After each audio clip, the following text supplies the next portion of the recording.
საღამოშვიდობისა ეთერშია დღის კომენტარი საქართველოს პრეზიდენტის ინიციატივაზე, რომელიც ეხება ნაკლებად მძიმე ან გაუფრთხილებლობის დროს დანაშაულისთვის მსჯავრდებული პირების ამნისტიას. ამ თემაზე ჩვენ გადაცემის მეორე ნაწილში ვისაუბრებთ ჩვენ სტუმრებთან ერთად. მანამდე კი ორ დღეში საქართველოს მთელ ტერიტორიაზე საგანგებო მდგომარეობა უქმდება. 16 ნოემბრის შემდეგ მოიხსნება ყველა ის შეზღუდვა, რაც საგანგებო მდგომარეობის შესახებ პარლამენტში დამტკიცებული პრეზიდენტის დეკრეტით იყო გათვალისწინებული. საქართველოში მიმდინარე პროცესები და შეფასებები დღეს ჩვენი სტუდიის სტუმარია თბილისში ვიზიტით მყოფი ამერიკის შეერთებული შტატების სახელმწიფო მდივნის თანაშემწე მეთიუ ბრაიზა. საღამოშვიდობის ბატონო ბრაიზა, ძალიან დიდი მადლობა იმისათვის, რომ გამონახეთ დრო თქვენი ვიზიტის ფარგლებში და მობრძანდით ჩვენს გადაცემაში მონაწილეობის მიზნით.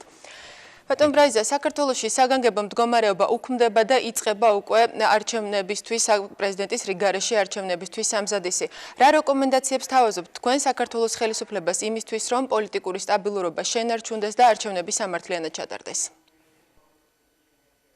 First, I would like to express not thanks, but მადლობელი კი არა შეიძლება ძალიან მოხარული ვარ რომ სახელმწიფომ გადაწყვიტა გაუქმებინა საგანგებო მდგომარეობა. საგანგებო მდგომარეობის შემოღება ეს არის სიმბოლური ნაბიჯი. მაგალითად ამერიკაში და ევროპაში შეიძლება სხვა ინტერპრეტაცია მისცეს ამას, მაგრამ ჩვენი რეკომენდაცია იყო გაუქმებულიყო ეს მდგომარეობა, საგანგებო მდგომარეობა და ეს რა თქმა უნდა განხორციელდება. ეს წინვალე ნაბიჯი გახლავთ. მეორე ძალზე მნიშვნელოვანი მომენტია რომ ყველა პროგრამა ყველა მაუწყებელი ადგეს, ყველას ჰქონდეს საშუალება, ესე ვთქვათ, ესეთი ბრწყინვალე გადაცემები იხილონ და მათ ჰქონდეთ სრული სურათი ყველა პოლიტიკური შეხედულებისა, ყველა ესე ვთქვათ აზრისა და ჩვენ მუშაობთ ასევე ძალიან აქტიურად ოპოზიციასთან, მთავრობასთან, რომ დავრწმუნდეთ, რომ სხვა სატელევიზიო სადგურები იქნება იმედი თუ კავკასია დაუბრუნდნენ ეთერს.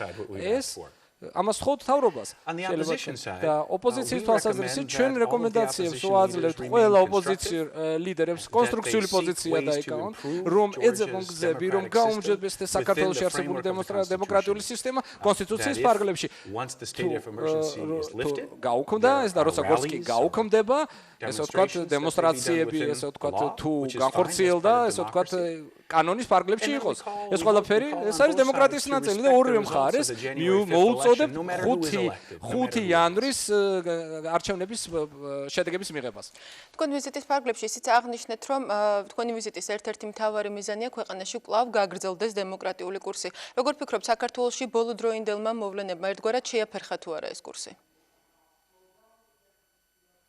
მე ვფიქრობ ძალიან ადრეა ესეთი შეფასებების გაკეთება, რამდენად შენელდა დემოკრატია თუ და დაჩქარდა თუ დარჩა ადგილზე, მაგრამ არჩევნები განსაზღვრავს დემოკრატიის ტემპს, განვითარების ტემპს ქვეყანაში და თუ მთავრობა და ოპოზიცია მოემზადება მომავალი არჩევნებისთვის 5 იანვრის და პლებისციტისთვის საპარლამენტო არჩევნების თარიღზე, აი ესეთი გზით და თუ ყველას ექნება თავისი პოზიციის დაფიქსირების საშუალება და ამორჩევლებს სრული ინფორმაცია ექნება და ესე თუ სამართლიან თავისუფლად ჩატარდება ეს არჩევნები, მე ვიტყვი რომ დემოკრატია გამყარდა საქართველოში და მთელი ეს ინციდენტების ესე ვთქვათ რიგი ეს იქნება იმის მაჩვენებელი თუ რამდენად ღრმა არის ესე ვთქვათ დემოკრატიული ფასეულობები, იმიტომ რომ ყველაფერი გამოსწორდა და თუ ეს ასე არ განხორციელდა, რამდენიმე თვის შემდეგ შემიძლია ვთქვათ უკვე რომ დემოკრატიის ტემპი შენელდა, მაგრამ ეხლა არ შეგვიძლია არაფერს თქვა. თქვენ საუბრობდით მედიაზეც, რომ აუცილებლად უნდა აღდგეს ტელეკომპანიების მაუწყებლობა.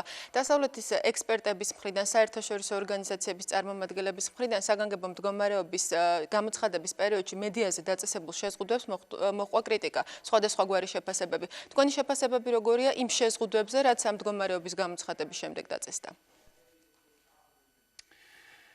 From the perspective of the United States, ამერიკის თვალსაზრისით და ნატოს მოკავშირეების თვალსაზრისით ძალიან მნიშვნელოვანია ყოველთვის რომ თავისუფლება სიტყვის იყოს დაცული და საგანგებო მდგომარეობის ერთ-ერთი ნაწილი, ასე ვთქვათ, მის საერთო განხორციელების ნაწილი გახლავთ შეზღუდულიყო ტრანსლაცია, შეზღუდულიყო მაუწყებლობა და რაც იმედს ეხება, ეს დანახული იყო, რომ იმედი ესე ვთქვათ, უბიძგებდა ძალადობისკენ, უიძგებდა თავრობის ძალადობრივი დამხობისაკენ. ჩვენ ვათვისნობიერებთ იმ ფაქტს, რატომ თავრობა იქნება თუ თავისუფალი მოქალაქეები, რატომ უარყოფენ იმას, რომ ვიღაცა მოუწოდებს ძალადობისკენ ამ თავრობის ძალადობრივად დამხობისაკენ და იმავე დროს ჩვენ კაცრად გვწამს, რომ დემოკრატიის საფუძველი გახლავთ ის, რომ ყველა სადგური მუშაობდეს, ყველას ჰქონდეს საშუალება გააკრიტიკონ კრიტიკა, გაატარონ კრიტიკა და ის რომ თავრობის კრიტიკის ტრანსლაცია მოხდეს, მაუწყებლობა მოხდეს. ჩვენ უნდა დავრწმუნდეთ, რომ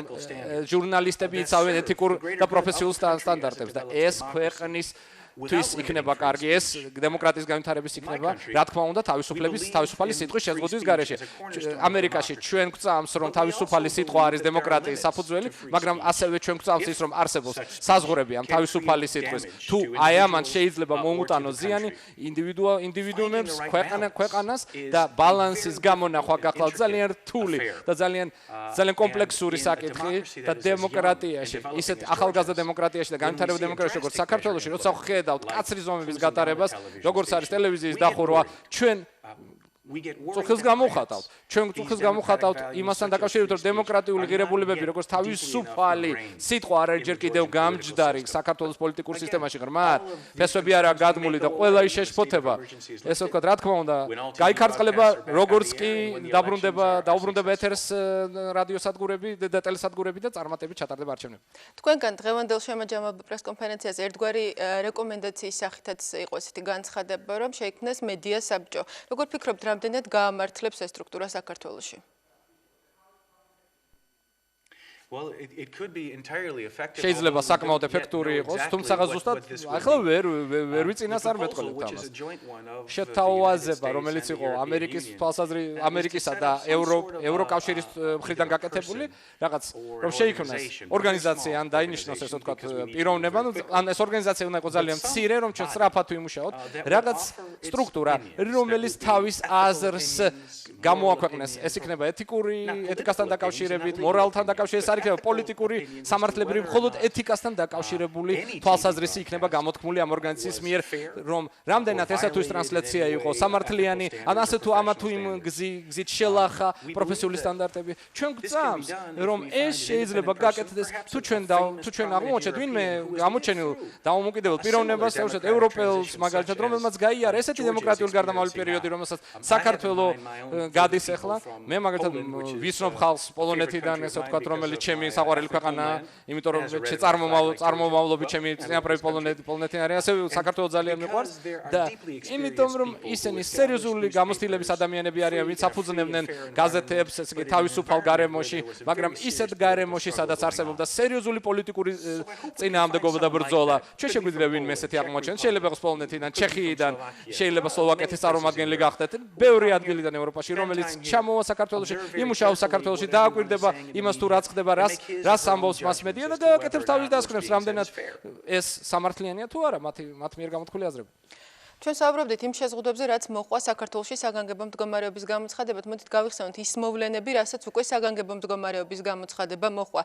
7 ნოემბრის მიტინგები და 7 ნოემბერს განვითარებული მოვლენები. საქართველოს ხელისუფლება ამბობს, რომ ეს იყო რუსეთის მხრიდან ხელისუფლების ძალადობრივი გზით შეცვლის მცდელობა. თქვენ როგორ ფიქრობთ, რამდენად სერიოზული საფრთხეა ეს საქართველოს ხელისუფლების წინაშე და რამდენად ძლიერია რუსული გავლენა საქართველოში განვითარებულ პროცესებზე? I have no idea მე წარმოდგენა არ how Russia would have რამდენად pursued its own interests. რუსეთი ატარებს თავის ინტერესებს საქართველოში. არა მაქვს არავითარი ხელი არ მიუწვდება სპეციალურ ინფორმაციაზე, არ მინახია, არ გავცნობიო ეს ინფორმაციას. რაც ნამდვილად წამს, გახლავთ ის, რომ ის რაც მოხდა 2 ნოემბერს და 7 ნოემბერს ასახავს იმას მნიშვნელოვანს, რაღაც მნიშვნელოვან მოვლენას საქართველოსთვის. ქართველები წარმომადგენელი ვინც იქ იყო წარმომადგენელი რაღაც რიგი ქართველებისა რაღაც რაოდენობა ქართველებისა იყვნენ უკმაყოფილებას გამოხატავდნენ დემონსტრაციას ატარებდნენ კონფრონტაცია დაიწყო არავინ ძნელია თქვა ვინ იყო ამის ინიციატორი გამოვიდა კონტროლიდან მოვლენები და საქართველოს მთავრობამ სადა აღედგინა წესრიგი ეს არ ხდება პირველად პოსტსაბჭოთა კავშირის ისტორიაში პოსტსაბჭოთა ქვეყნების ისტორიაში ეს შეიძლება იყოს პირველად ესე ვთქვათ საქართველოში და ამან გაამყაროს საქართველოს დემოკრატია იმიტომ რომ საქართველოს პროგრესი ნატოსკენ მიმავალ გზაზე შეიძლება გამყარდეს მხოლოდ იმის თვალსაზრისით თუ ყველა ის ნაბიჯი გადაიდგა რომელზეც ჩვენ ვისაუბრეთ უკვე მე შემიძლია თქვა ხაზი გაუსვა რომ ესე ვთქვათ არის ხალხი რომელსაც რუსეთში ესე ვთქვათ ამის მანიპულირების ეცდება ადამიანები ანუ მთავარია რომ საქართველოს თავისი ბედი საკუთარ ხელში აქვს ეცდება ვიღაც რაღაც ჯგუფი რუსეთში ესეთ კითხვა რო დავსვე რა თქმა უნდა იქნება ეგ ხალხი რუსეთში სპეც სამსახურები არსებობენ რომლებიც გამოიყენებენ ამას ამისთვის ხელფასს უხდიან და მე ვარაუდობ რომ კარგად მუშაობენ ეს ხალხი მაგრამ რაც ხდება ფუნდამენტალური თვალსაზრისით არის საქართველოს მოვლენა ქართული მოვლენა და საქართველოს უნდა მონახოს გამოსავალი ამ მდგომარეობ და მე ვზნობ რომ საქართველოს საკეთებს საინტერესოა რა გამოსავალი უნდა ნახოს საქართველოს კიდევ ერთ შექმნილ მდგომარეობაში მე ვგულისხმობ კონფლიქტურ რეგიონს მოსკოვიდან ხშირად ისმის განცხადებები რომ კრემლი უნდა მოემზადოს დე-ფაქტო რესპუბლიკების აღიარებისათვის და საქართველოს ხელისუფლების მონაცემებით იქ რუსეთი აძლიერებს თავის ძალებს სამხედრო ძალებს როგორ ფიქრობთ ამ შემთხვევაში რა უნდა დაუპირისპიროს ამას საქართველოს ხელისუფლებამ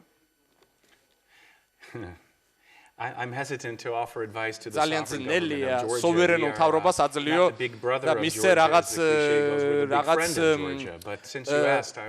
რეკომენდაციები ჩვენ არა ვართ უფროსი ძმა ჩვენ ვართ დიდი მეგობარი საქართველოს თავარია საქართველო იყოს თანამიმდევრული თავის რეაქციებში იმ შეშფოთებებში რაც შეეხება ის რომ რუსეთი აძლიერებს თავის სამხედრო დასწრებას აფხაზეთში საქართველოს სერიოზული მხარდაჭერა და სერიოზული ძალაც გააჩნია მე არ გულისხმობ სამხედრო ძლიერებას საქართველოსი ჩემი ქვეყანა რომელიც საკმაოდ გავლენიანი გახლავს სოფლიოში მას 100%-ის მხარდაჭერა აქვს გამოცხადებული საქართველოს ტერიტორიაზე ფლიანობის მიმართება ჩვენ არ გადავდგავთ ნაბიჯს და უკან არ დავიხევთ იმისთვის რასაც ქვია იმაში რასაც ქვია მშვიდობიანი მოგვარება სამხრეთ ოსეთისა და აფხაზეთის კონფლიქტის იმაში რასაც ქვია საქართველოს ტერიტორიის თეორიის აღდგენა ის რომ აფხაზეთი და სამხრეთ ოსეთი დარჩება საქართველოს ტერიტორია ჩვენ უკან არ დავიხევთ არ შევისუსტებთ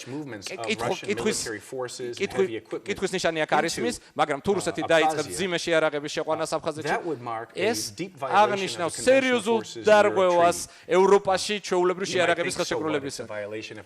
კარგი, ვიტყვით ახლა რა მოხდა ახლა დარღვევა და ასე შემდეგ. ჩვენ ვარ ძალიან სერიოზული მოლაპარაკების პროცესში რუსეთთან. იმისთვის რომ რუსეთმა მიიღოს და ან რატიფიცირება მოახდინოს ჩვეულებრივი შეარაღების ხელშეკრულებისა. ანუ იქნება პოლიტიკური მოკლევადიანი შედეგები ამ თვალსაზრისით, სერიოზული შედეგები და თუ ძალებს შეიყვანს ეს იქნება არა სამშვიდობოების შეყვანა, არამედ სამხედრო ძალების შეყვანა საქართველოს სუვერენულ ტერიტორიაზე. ეს გახლავს სერიოზული სარისკო და არასამართლებრივი აქცია და მე ვიმედოვნებ, რომ ჩვენი რუსი კოლეგები არ განიხილავენ ასე ტრულ და არაკანონიერ აქციას.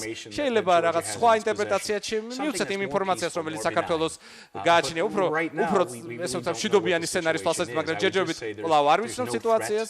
ჯერ საფრთხე ყოველ შემთხვევაში არ მოგვისმენია საქართველოს პოლიციასთან მიმართებაში აფხაზეთთან დაკავშირებით. ჩვენ გვაქვს რაღაც შეზღუდული ინფორმაცია, რაღაც რომ მძიმე ტექნიკა აქ მოძრაობს და სამხედრო მოსამსახურეების გადაადგილება ხდება. დღესდღეობით არ გვაქვს არავითარი ესე ვთქვათ რაღაც შეშფოთების საფუძველი და დიპლომატიურად უნდა გადავწყვეტ ეს პრობლემა. მოდით განვაგრძობთ საუბარი ისევ თბილისში განვითარებულ მოვლენებზე, როდესაც ოპოზიციასა და ხელისუფლებას შორის იყო უთანხმოება საქართველოს მეგობრები, როგორც თქვენ აღნიშნეთ, მათ შორის თქვენ საუბრობდით იმაზე, რომ აუცილებელია დიალოგი და აუცილებელია ორივე მხარე მაიღოს პასუხისმგებლობა.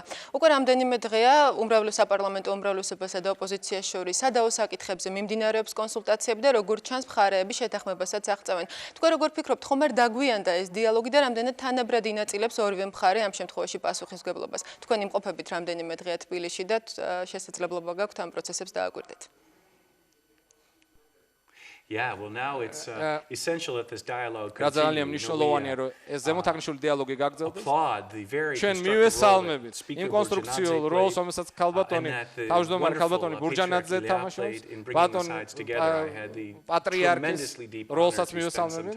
მე ჩემთვის დიდი პატივი იყო პატრიარქთან შეხვედრა გუშინ და ჩემთვის ეს სულიერად, ემოციურად ძალიან მნიშვნელოვანი მომენტი გახლავთ და ისეთი სტაბილიზება მოახდინა.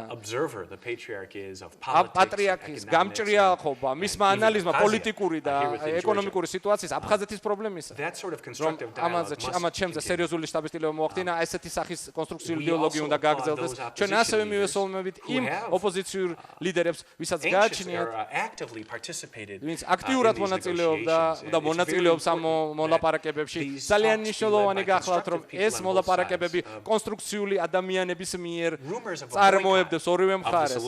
ბოიკოტი არჩევნებისა, რომელმაც ამ ჭორებმა, რომელიც ამოტივტივდა, აბსოლუტურად მიუღებელია და დასაგმობია. დემოკრატია გულისხმობს პოლიტიკურ მომავალს, რომელიც განისაზღვრება თავისუფალი და სამართლიანი არჩევნები და ჩვენ უნდა გავაკეთოთ ყველაფერი, რომ ეს არჩევნები იყოს თავისუფალი, სამართლიანი და არ ვისაუბროთ ბოიკოტზე. ბოიკოტზე საუბარი იქნება გამანადგურებელი და დამანგრეველი.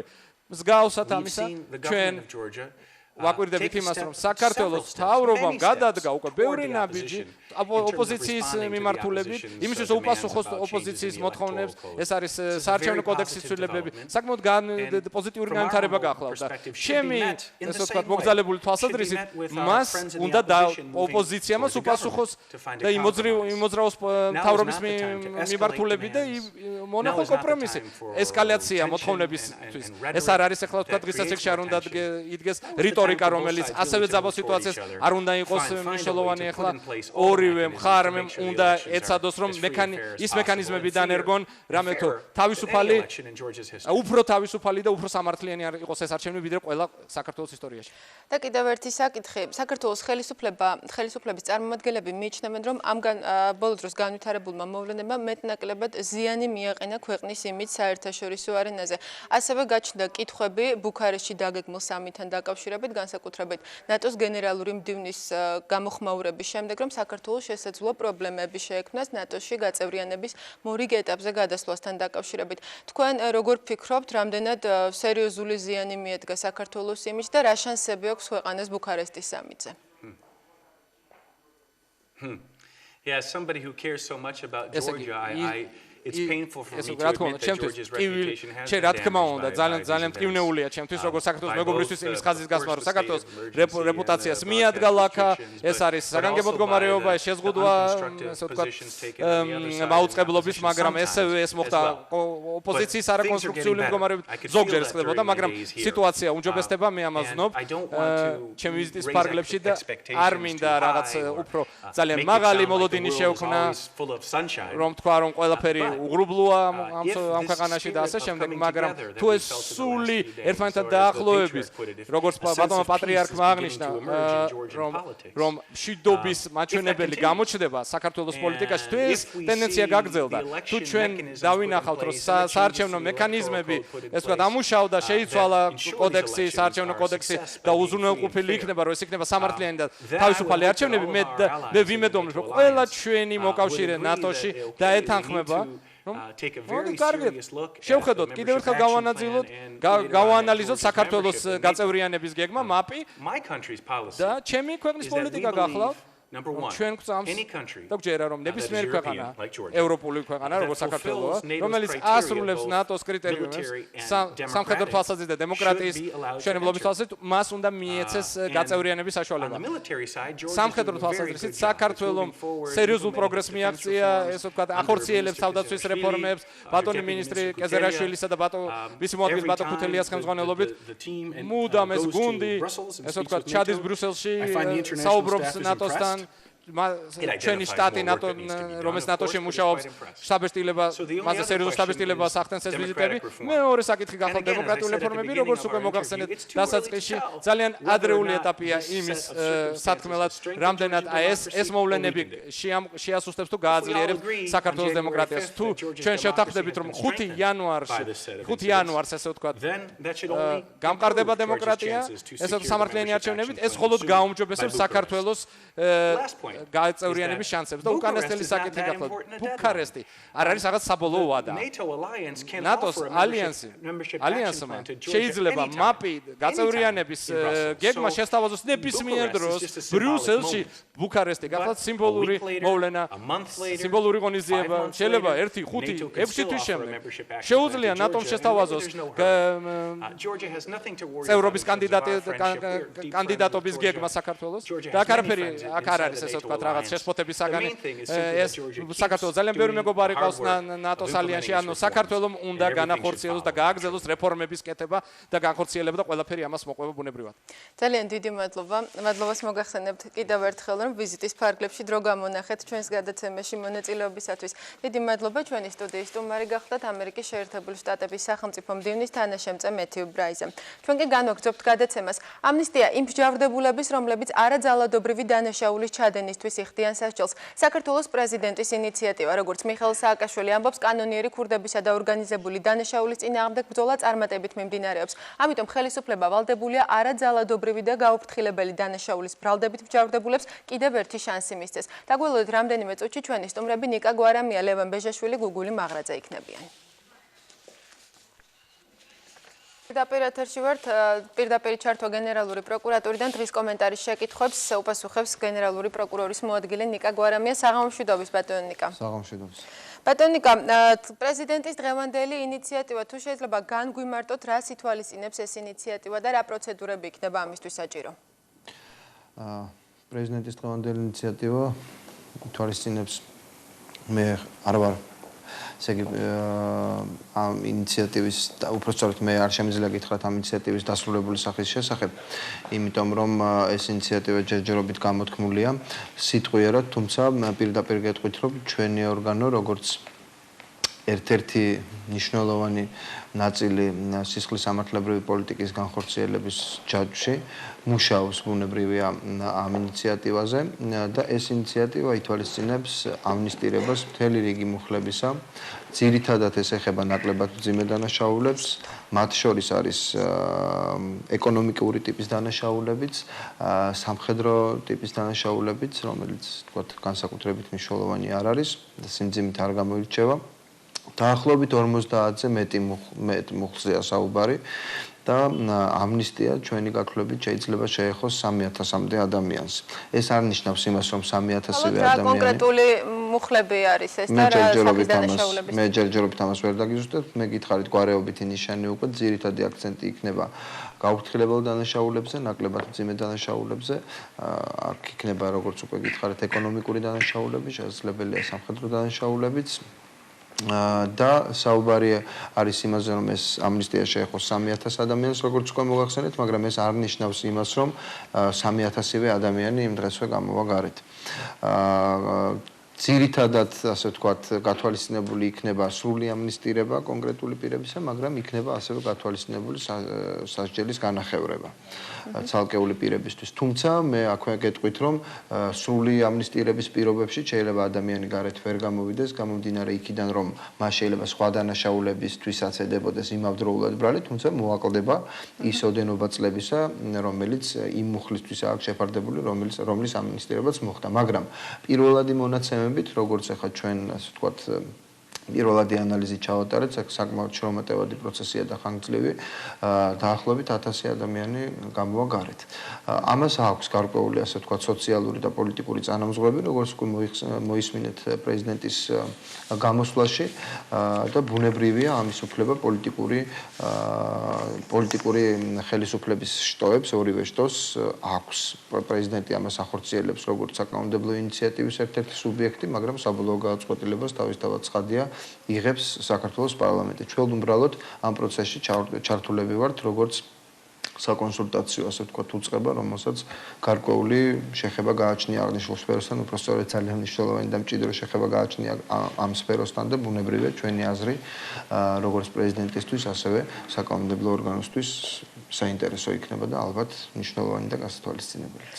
ბატონო ნიკა, ხომ არა გაქვთ თქვენ ამ ეტაპზე ინფორმაცია იქნება თუ არა დაუშვათ განსაკუთრებული მდგომარეობა, მაგალითად არასრულწლოვანების ან სოციალურად დაუცველი ფენის წარმომადგენელი მსჯავრდებულების მიმართ დღეს პრეზიდენტმა ისიც აღნიშნა, რომ მაგალითად არიან ისეთები, ვისაც ნორმალური ადვოკატი ოჯახმა ვერ აუყვანა. სოციალურად დაუცველი ფენა, როგორც გვარეობითი ნიშანი, ხა ამნისტიაში მე რთულად წარმოვიდგენია სამართლებრივი ტექნიკის თვალსაზრისითაც ესე იყოს განსაზღვრული გვარეობითი ნიშანი შესაძლებელია უკავშირდებოდეს პირის ასაკს, მაგალითად მის არასრულწლოვანებას, თუმცა მე კიდევ ერთხელ გეუბნებით, ჯერჯერობით გვარეობითი ნიშანი, რომლის საფუძველზეც იქნება მიღებული ამნისტია, უფრო მეტად უკავშირდება კონკრეტულ მუხლებს.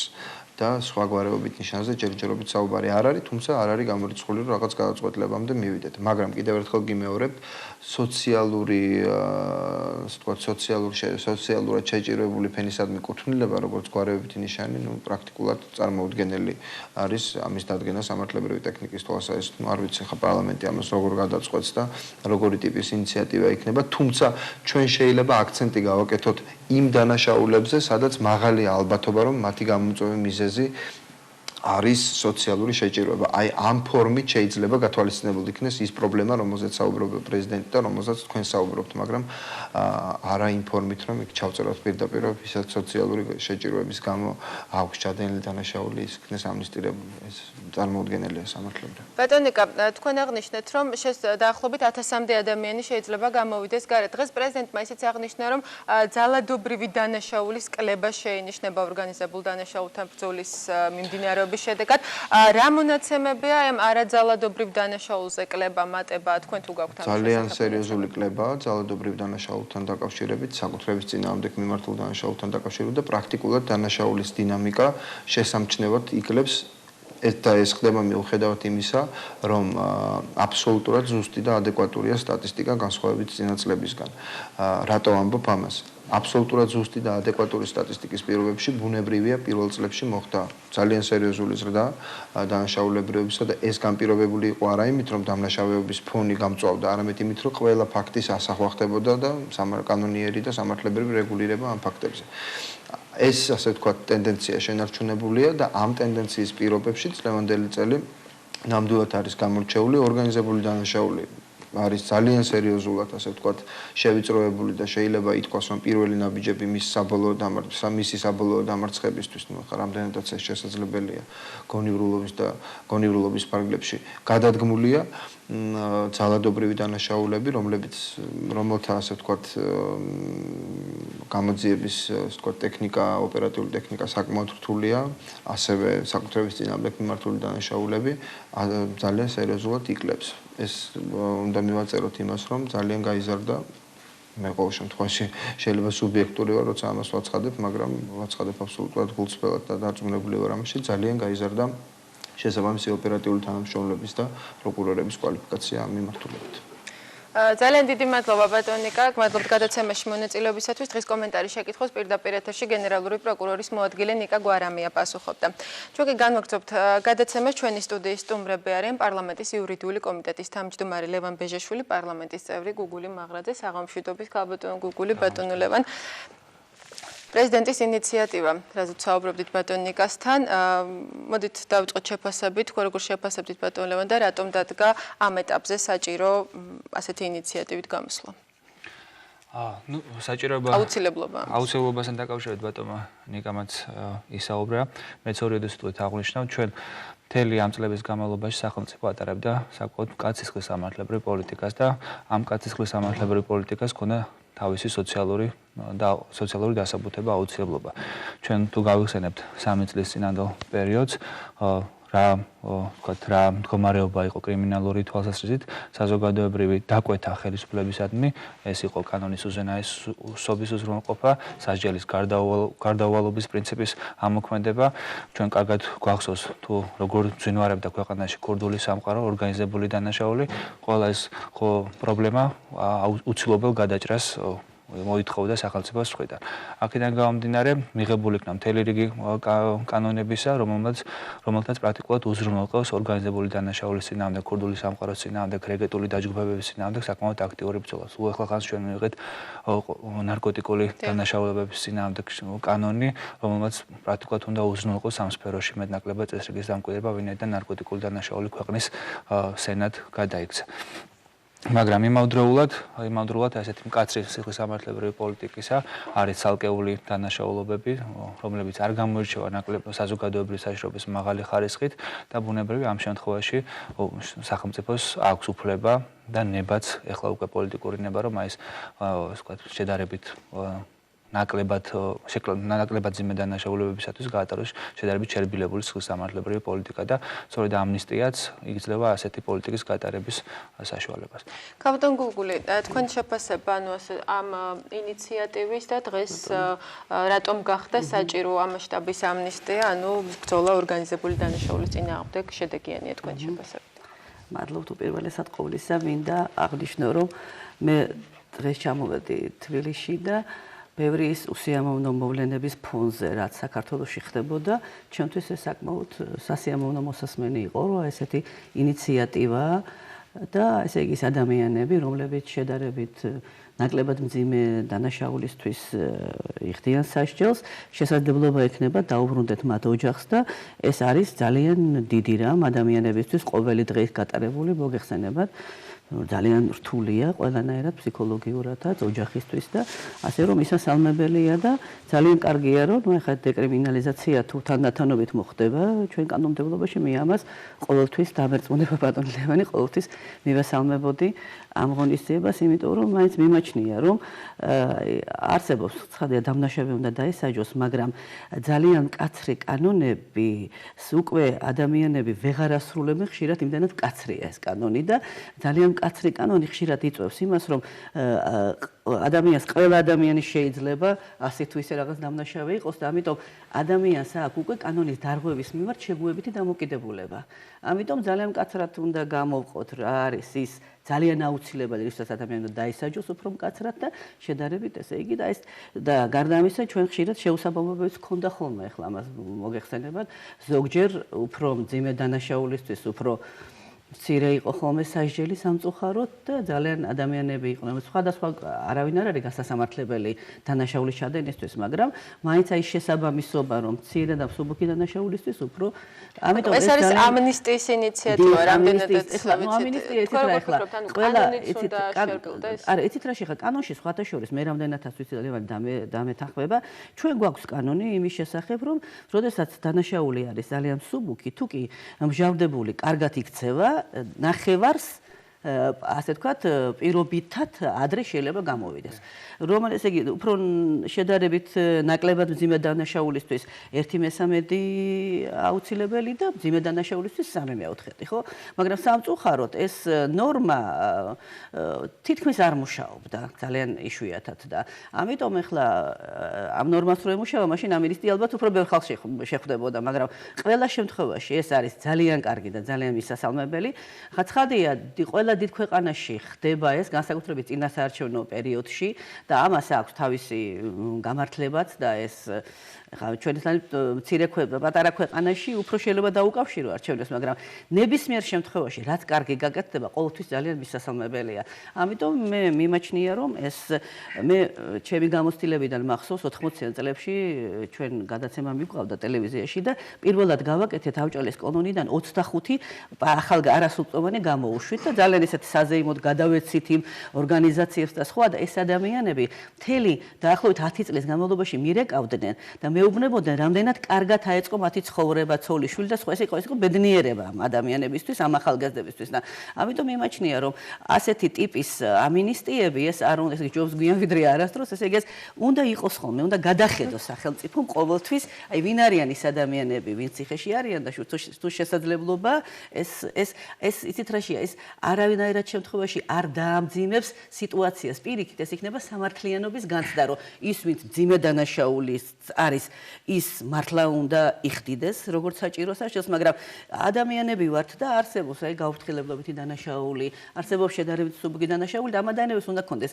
საშუალება და პერსპექტივა იმისა, რომ მათ იცოდნენ, რომ თუ კარგად იქცევიან, ესე იგი სახელმწიფო არ არის დაინტერესებული, რაც შეიძლება დიდხანს იჯდეს ეს ადამიანი. მაგრამ ეს ამ ადამიანებს, როგორც პრეზიდენტმა აღნიშნა, გაუფრთხილებულობით ჩადენილია ნაკლებად მძიმე დანაშაულისთვის, ზოგიერთს აქვს მისული საკმაოდ დიდი სასჯელი.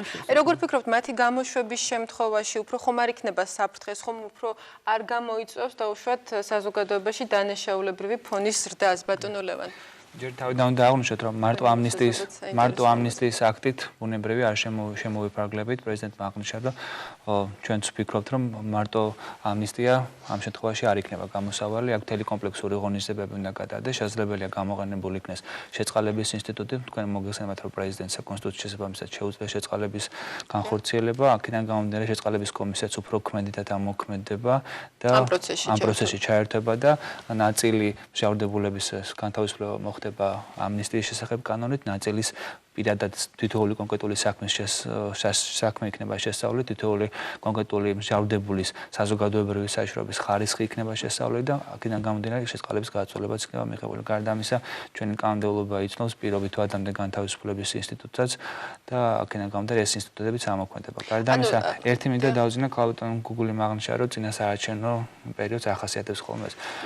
მე ნამდვილად კი საფრანგეთშიც ყოველი პრეზიდენტი არჩევის შემდეგ გაცხადებს ხოლმე ამნისტიას და ამავდროულად, მაგრამ აქ მინდა აღვნიშნო, რომ არანაირად ეს გადაწყვეტილება, ეს აქტი არ უკავშირდება წინასაარჩევნო კამპანიას, იმდენად რამდენადაც ამის თაობაზე მსჯელობა უკვე კარგი ხანია მიმდინარეობს. თუნდაც ავიღოთ 2004 წლის განმავლობაში ჩვენი პარლამენტის მიერ მიღებული იქნა ამნისტიის შესახებ კანონი, რომლისთან ახლადაც სამეწარმეო და ეკონომიკურ დანაშაულში მსჯავრდებული პირების მიმართ გამოცხადა ეს ამნისტია და ანუ ეს ახალი არ არის. გარდა ამისა, ზოგადად ჩვენი პარლამენტის დაკვეთაც იყო, რომ სამართლებრივი ორგანოების მიმართ, რომ ამოქმედებული იყოს სხვა ალტერნატიული ღონისძიებები სისხლისამართლებრივი პასუხისმგებლობის ისეთი როგორც მაგალითად გირაო წინასწარი პატიმრობისას, ისეთი როგორც აპირობითი მსჯავრი და ჩვენ თუ ბოლო სტატისტიკას გადავხედავთ 2007 წლის განმავლობაში პირობითი მსჯავრის პროცენტული მაჩვენებელი გაცილებით გაიზარდა, უკვე 38%-ს მიაღწია და 3005 თვის მონაცემების მიხედვით 7000 მსჯავრდებულიდან 3400 სწორედ პირობითი მსჯავრის საფუძველზე განთავისუფლდა საპატიმრო დაწესებულებებით. ასევე ამოქმედება ჯარიმების ინსტიტუტი და აქედან გამომდინარე ჩვენ შეგვიძლია დავასკვნათ, რომ კურსი კაცის სამართლებრივი პოლიტიკის მძიმე დანაშაულებებთან დაკავშირებით, ისეთი როგორც არის კორუფცია საჯარო სამსახურში, ისეთი როგორც არის ორგანიზებული დანაშაული, ქურდული სამყარო, ნარკოტიკული დანაშაული გაგრძელდება, მაგრამ იმავდროულად სახელმწიფო გამოიყენებს სხვა ალტერნატიულ ღონისძიებებს უფრო ნაკლებად მძიმე დანაშაულებებთან მიმართებაში, როგორც არის ამნისტია, შეწყალება, პირობით ადამიანთა განთავისუფლება და ასე შემდეგ. ანუ ნულოვანი ტოლერანტობა, რომელიც პრეზიდენტმა გამოუცხადა დამნაშავედ მძიმე დანაშაულში ბრალდებულებისთვის კვლავ ძალაში რჩება. ბატონო ლევან, როგორც თქვენ აღნიშნეთ, ანუ საქმეები უნდა შეესწავლონ, ზოგი გათავისუფლდება პირობითი მსჯავრით, როგორც ბატონმა ნიკამ აღნიშნა, წინასწარი მონაცემებით სავარაუდოდ 1000-მდე ადამიანი დატოვებს საპყრობილეს. თქვენ რა მონაცემები გაქვთ და როგორც თქვენ აღნიშნეთ, თითოეული საქმის შესწავლა ალბათ ეს საკმაოდ შრომატევადი პროცესი იქნება. მოდით თავიდან აღვნიშნოთ, რომ შეწყალების კომისია აქამდეც მუშაობდა და საკმაოდ ბევრი საქმე აქვს შესწავლილი და აქედან გამომდინარე ეს საკმაოდ დიდ დროს არ წაიღებს ამ საქმეების კიდევ ახალი გადახვევა და გამოხშირვა და შესაბამისი გადაწყვეტილებების მიღება. მაგრამ დაახლოებით ალბათ კანონის მიღებას დაჭირდება საპარლამენტო პროცედურების გათვალისწინებით სამკვირიანი ერთვიანი პერიოდი და უკვე ჩვენ ასე ვთქვათ დეკემბრისთვის შეგვეძლება უკვე კონკრეტული გადაწყვეტილებები მივიღოთ ცალკეულ პირებთან მიმართებაში. ქალბატონო გუგული, და რაც შეეხება იმ შეკითხვას, რასაც ბატონ ლევანს ვკითხე, ამ ადამიანების გათავისუფლების შემთხვევაში დანაშაულის ფონი რამდენად შეიძლება შეიცვალოს? მე არ მგონია, რომ დანაშაულის ფონი ასწიოს, იმიტომ რომ როდესაც ადამიანი თვლის, რომ ის თლად სამართლიანად არ არის დასჯილი, მაშინ ის გაცილებით უფრო გაბოროტებულია სახელმწიფოს მიმართ, თქვათ, იმათ მიმართ, ვინც მიუსაჯეს, იმიტომ რომ ხედავს, რომ აი გვერდზე თქვათ ვიღაცამ დაჩაიძინა უფრო მძიმე დანაშაული, მე ჩემი დანაშაული, იცით, მარტო იცით ხანდახან არის, ჩვენ ხო კანონს და სამართალს ვანსხვავებთ ხოლმე, არა? შეიძლება იყოს კანონში რაღაც, მაგრამ მქონდეს იმის განცდა, რომ ეს არ არის სამართლიანი. ამიტომ თუ ასეთ ადამიანების მიმართ სახელმწიფო, ასე ვთქვათ, ვთქვათ, თავის ასე ვთქვათ, გადამეტებას თუ აი რაღაცნაირად უფრო ადრე გამოუშვებს. ასეთ შემთხვევაში პირიქით ადამიანებს უფრო დადებითი დამოკიდებულება ექნება და მე საერთოდ იცით, აი ესეთი ფსიქოლოგიაში არის ესეთი რამე, რომ აი ხშირად არის ეგეთი, რაც უფრო მძიმე და დიდია დანაშაული, მით უფრო თითქოს ხელს უწყობს გამოსწორებას. აღმოჩნდა, რომ ეს ასე არ არის, იმიტომ რომ როდესაც ადამიანი ცოტა ხნით არის ციხეში, მაშინ მას არ ეკარგება კავშირი გარესამყაროსთან. ის ისევე გარესამყაროს ნორმებით ცხოვრობს. და ამიტომ ეს ადამიანი გამოსული უფრო ადვილად ეგუება ამ გარესამყაროს და აი როდესაც ადამიანს დიდხანს უწევს ყოფნა, მაშინ ის იძულებულია ფსიქოლოგიურად დაივიწყოს, რომ არსებობს გარესამყარო, რომ სადღაც სხვა სამყარო არსებობს და თლიანად იმ ნორმებით ცხოვრობს, რაც ციხეშია. აი გაგახსენებთ თუ გახსოვთ, ინდოჩინეთი ძალიან საინტერესო ფილმია და აი გახსოვთ ის ქალი, რომელიც ის ამბობს, რომ მე რომ მეფიქრა იმაზე, რომ მე გარეთ მყავს შვილი და სხვა, მე იქ ვერ გავძლებდი. ესე იგი მე უკვე იმ ცხოვრებით ცხოვრობ და აღარ უბრუნდება მე ამ ოჯახს. ამიტომ ამას აქვს, ესე იგი, თავისი მნიშვნელობა. აი რამდენი ხანი რაღაცა ფსიქოლოგიური ზღვარი არსებობს, რომლის შემდეგ უკვე ის სამყარო ხდება მისთვის მისი სამყარო და აი ამიტომ არასრულყოფანთან მიმართებაში მე მაგათაც ძალიან წინააღმდეგი ვარ მაღალი სასჯელებისა, იმიტომ რომ ფაქტიურად ეს ნიშნავს, რომ ის ადამიანი ეკარგება საზოგადოებას. ეხლა არსებობს ისეთი კრიმინალები, რომელიც მართლა არაფერი აზრი არ აქვს, იქ არის თუ გარეთ არის უკვე, მაგრამ ძალიან ბევრი ადამიანისთვის ამას აქვს ძალიან დიდი მნიშვნელობა, რომ ის ცხოვრობდეს. აი ამიტომ ძალიან დიდი მნიშვნელობა აქვს იმას, რამდენად ხშირად ნახულობენ თავისიანებს.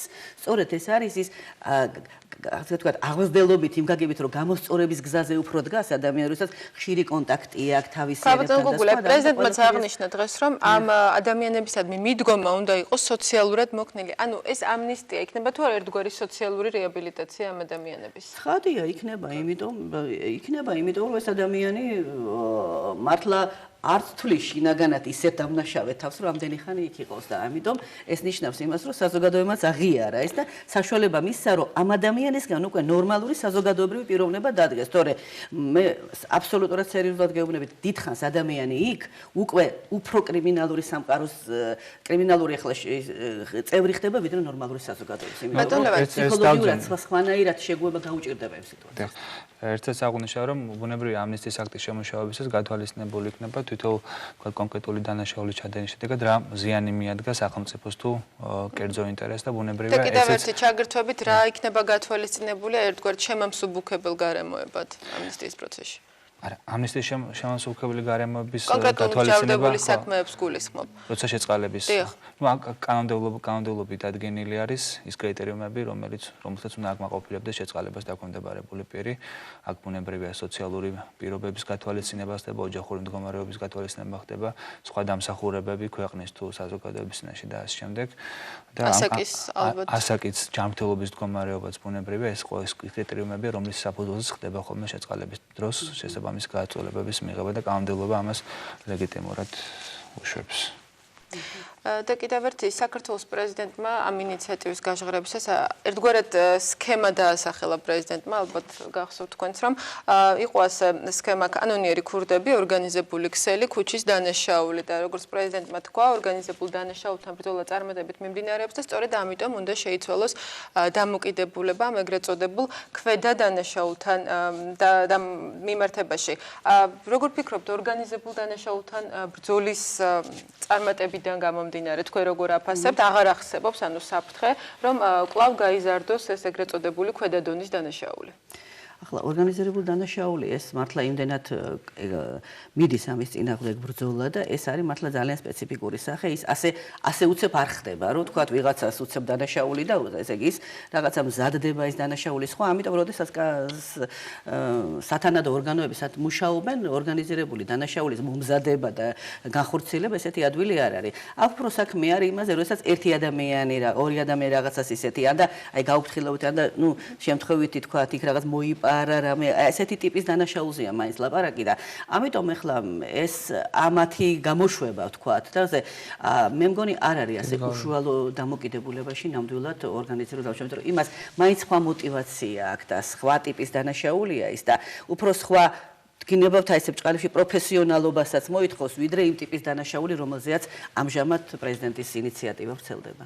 ანუ არ არის კავშირი ამის შორის ბატონო. კავშირი არ არის იმდენად რამდენადაც ახლა ეს ქუჩის დანაშაული ცოტა სხვა კატეგორიას განეკუთვნება და ძირითადად ძალადობრივ დანაშაულებს უკავშირდება, ეს არის ხულიგნობა, სხეულის განსახცევი დაზიანება და ასე შემდეგ და რეკეტული საქმიანობა და ასე შემდეგ. ძირითადად ეს არაძალადობრივ დანაშაულებებს შეეხება ეს ამნისტიის აქტი, თუმცა რეალურად ახლა ამ ეტაპზე სტატისტიკაც გვიჩვენებს, რომ მნიშვნელოვნად არის დაკლებული იგივე ქუჩის დანაშაულთა რიცხოვნობა, ძალადობრივი დანაშაულების რიცხოვნობა, თუმცა რეალურად ყოველთვის შეიძლება ამან გარკვეულ დროს იფეთქოს და თუ შესაბამისი ღონისძიებები არ გატარდა. მე ვფიქრობ, რომ მაინც ეს ამნისტიის აქტი არანაირად არ შეუწყობს საზოგადოების კრიმინალის დონის გაზრდას, იმდენად რამდენადაც საკმაოდ მიზანმიმართულად მოხდება ამ ამნისტიის აქტის შემუშავება, იგივე შეწყალებების განხორციელება, აუცილებელი კრიტერიუმი იქნება თითოეული პიროვნების საზოგადოებრივი საშიშროების ხარისხის შესწავლა და გარდა ამისა, ჩვენ დღეს ჩვენი პროკურატურის, ჩვენი პოლიციის ორგანოები საკმაოდ ისეთ ძლიერები არიან, რომ ნებისმიერ ესეთ გამოვლენებას ალკოჰოლის დანაშაულების გაზრდასთან დაკავშირებით წარმატებით გავმკლავდნენ. სულ ერთი მაგალითი, ჩვენ პრაქტიკულად დღეს ჩვენი სამართალდამცავი ორგანოების წყალობით ქალაქში ავტომანქანების გატაცების ფაქტი მინიმუმამდე არის დაყვანილი, პრაქტიკულად 2 თვის განმავლობაში, 3 თვის განმავლობაში შეიძლება ერთი ფაქტი მოხდეს. ესეც სწორედ აი მიზანმიმართული მუშაობის შედეგი არის ჩვენი სამართალდამცავი ორგანოების მათ სასახელოდ უნდა ითქვას. ბატონ ლევან, კიდევ ერთი პატარა შეკითხვა, პროცედურებზე ვსაუბრობდით, თქვენ დეკემბრის შუა რიცხვებით ახსენეთ, სავარაუდოდ როდის ვარაუდობთ, თუ გაქვთ ამის შესახებ ინფორმაცია, თუნდაც ამ მსჯავრდებულების პირველი ნაკადის გათავისუფლებას.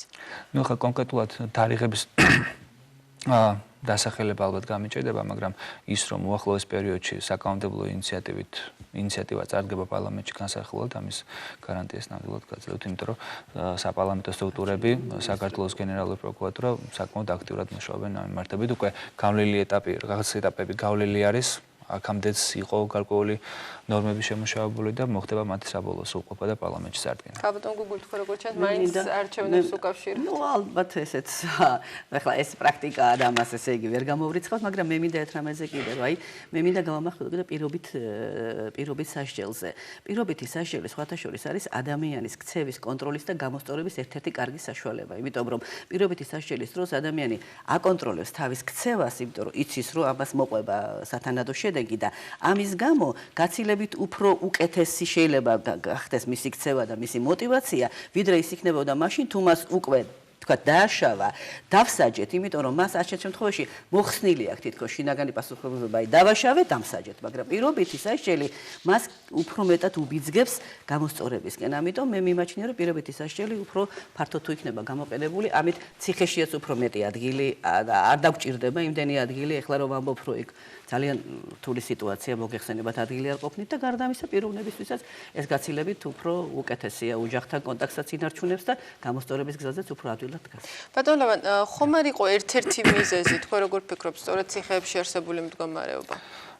ბუნებრივია ციხეებში არსებული მდგომარეობა ჩვენ სერიოზულად გვაფიქრებს ამ კაცის სამართლებრივი პოლიტიკის განხორციელების შედეგად საკმაოდ გაიზარდა პატიმართა რაოდენობა, მაგრამ იმავდროულად სახელმწიფო თუ გადავხედოთ ბოლო 3 წლის ასე ვთქვათ დინამიკას, საკმაოდ მნიშვნელოვან თანხებს დებს იმაში, რომ მოხდეს პატიმართა მდგომარეობის გაუმჯობესება. რამოდენიმე პენიტენციარო დაწესებულება აშენდა, რამოდენიმე წყობაში უკვე შევა და მოხდება პატიმრების გადანაწილება და თვითონ პატიმართა სოციალური მდგომარეობის გაუმჯობესება მოხდება ამ თვალსაზრისით. ერთგვარი განმუხტვის საშუალებაც ბუნებრივია ეს იქნება და მე მგონი წაადგება ჩვენს პენიტენციარულ სისტემას. ძალიან დიდი მადლობა გადაცემაში მონაწილეობისათვის. ჩვენი სტუდიის სტუმრები გახდნენ პარლამენტის წევრი გუგური მაღრაძე და იურიდიული კომიტეტის თავმჯდომარე ლევან ბეჟაშვილი. დიდი მადლობა. ჩვენი გადაცემა დღეს ამით დასრულებულია. ხვალ 22